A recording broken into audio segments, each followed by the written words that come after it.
আমার কানে দেন, আমার মাথায় দেন, মগজে দেন, পুষ্টি মজ্জা শরীরের সব অঙ্গে নূর দিয়ে দেন। উপর থেকে, নিচ থেকে, ডান থেকে, বাম থেকে, সামনে থেকে, পিছন থেকে নূর দিয়ে ভরপুর করে দেন।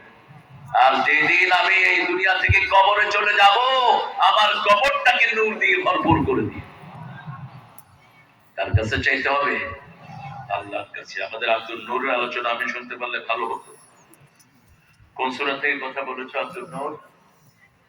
সূরা সাফ 9 নম্বর। আলহামদুলিল্লাহ। সাফ মানে দলবদ্ধ হওয়া। সাওয়ু সুফুফাকুম ফাইন্না তাসবিয়াতাস সুফুফি মিন তামামিস সালাত।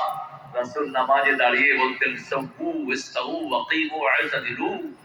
কাতার সোজা করো। যার কাতার সোজা হয় না তার অন্তরটা বাঁকা হয়ে যায়। যার কাতার সোজা হয় না তার অন্তরটা নষ্ট হয়ে যায়। যারা নামাজের মধ্যখানের ফাঁক বন্ধ করে দাঁড়ায়, আল্লাহ জান্নাতে তাদের জন্য প্রাসাদ বানিয়ে দেন। কাতার সোজা হওয়া পর্যন্ত রাসূল নামাজের নিয়ত করতেন না। আমাদের দেশের ইমাম সাহেবরা তো সামনের দিকে থাকে, আর কাতার সোজা করুন, লেগে লেগে দাঁড়া। কি শরম লাগে তোমাদের?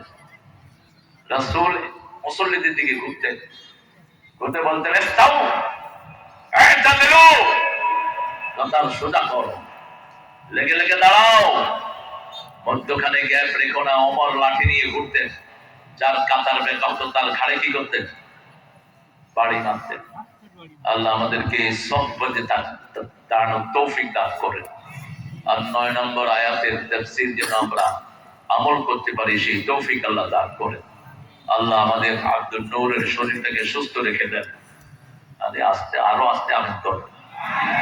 আর আমিন বললে তো আগে দোয়াটা আপনার জন্য কবুল হবে। বলেন আমিন। স্বার্থ আছে যেখানে আমরা আছি, আল্লাহ সওয়াব ছাড়া কিছু দেন না। বলছে একটা আমল করবা 10 গুণ বাড়ায় আনবে, আর 1 টাকা খরচ করবা 700 গুণ বাড়ায় আনবে। 900 গুণ, 700 গুণ। রমজানের মতো টাকার ভিতরে সওয়াব বেশি, কারণ টাকা কামাই করতে কষ্ট না, কষ্ট আছে না? যারা স্মাগলার, কালো বাজারি, এদেরও কষ্ট আছে। যেমন হাসিনা এত কষ্ট করে টাকা কামাইছে, এখন আর খাইতে পারতেছে না। আপনাদের এখানে অনেক কি হেলাল বেলাল ছিল, কি কি